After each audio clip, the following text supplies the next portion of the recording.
फंस गया। अरे इसको भी खींच ले।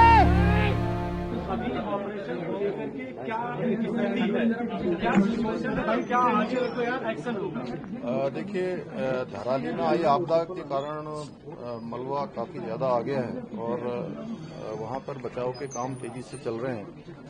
वहां पर सेना के लोग, आईटीबीपी के लोग और एसडीआरएफ की टीमें वहां पहुंच गई है। लगभग 70-80 लोगों को अभी सुरक्षित स्थानों पर निकाल भी लिया गया है।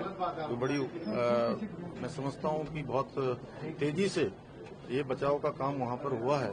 इसके अतिरिक्त सभी विभाग यहाँ से कोऑर्डिनेशन में, सेना के साथ भी हम लोग लगातार कोऑर्डिनेशन में हैं, क्योंकि सेना के बेस कैंप के आसपास भी जो है ये मलबा आया है और कुछ सड़क मार्ग भी बाधित हुआ है। लेकिन डीएम और एसपी मौके पर पहुंच रहे हैं। नेताला के पास कुछ रोड खराब हो गया था। मौसम बड़ी चुनौती है, इस समय भी वहां पर बारिश हो रही है।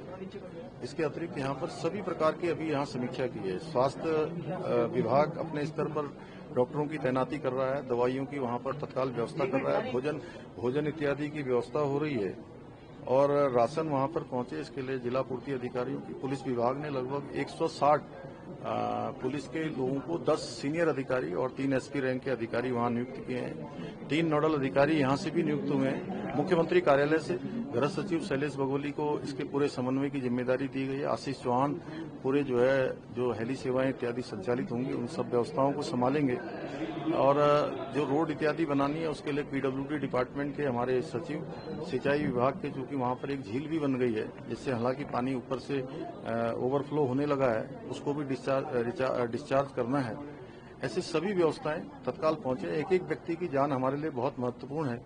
हर एक को बचाने के लिए हम हर संभव प्रयास कर रहे हैं। आपदा तो प्राकृतिक है, लेकिन उसका क्विक रिस्पांस टाइम कम से कम हो, वही हमारा एक मंत्र भी है। उसी मंत्र के आधार पर काम कर रहे हैं। आदरणीय प्रधानमंत्री श्री नरेंद्र मोदी जी ने हमें आश्वस्त किया है कि हर तरीके से केंद्र सरकार की मदद होगी। आदरणीय गृह मंत्री जी ने आश्वस्त किया है, मैं उनका भी धन्यवाद करता हूं। हमारा प्रयास है कि कल सभी प्रकार की जो है सेवाएं वहां पर सुचारू रूप से हों। बिजली विभाग और ऊर्जा हमारा उत्तराखंड जल विद्युत निगम दोनों मिलकर जो वहां पर अभी बिजली को रिस्टोर करना भी हमारी प्राथमिकता है। आज रात तक वो हो जाएगा।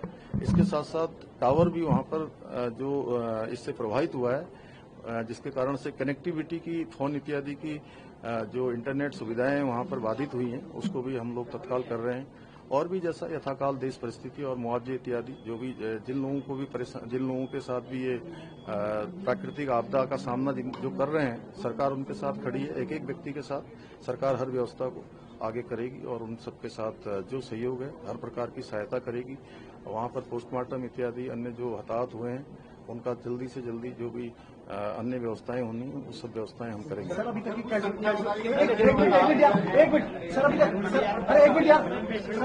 कैजुअलिटी रिपोर्ट हुई है, कितने लोग फंसे हुए हैं और जब फंसे उनको निकाल रहे हैं? देखिए, अभी तक 70 लोगों को हमारे उस गांव से, वहां से, उस नगर से निकाला गया है और सभी लोगों को निकालने की कार्रवाई हो रही है। सुरक्षित स्थानों पर उनको पहुंचा दिया है। सभी इस प्रकार की जो व्यवस्थाएं वहां पर सेना और आईटीबीपी और एसडीआरएफ के लोग मिलकर कर रहे हैं।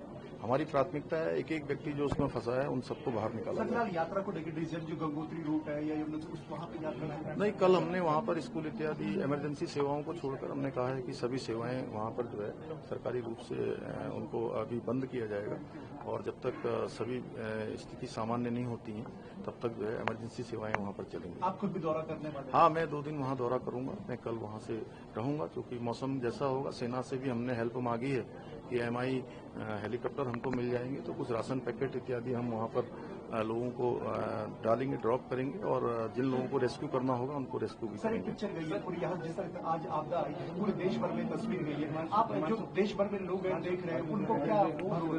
नहीं, हम सभी को आश्वस्त करते हैं कि हम हर प्रकार से, क्योंकि हमको हर वर्ष आपदा का किसी न किसी रूप में सामना करना पड़ता है। बड़ी आपदाएं यहाँ आती हैं। अभी जैसे बादल फटने के रूप में ये आपदा आई है हरसिल के पास।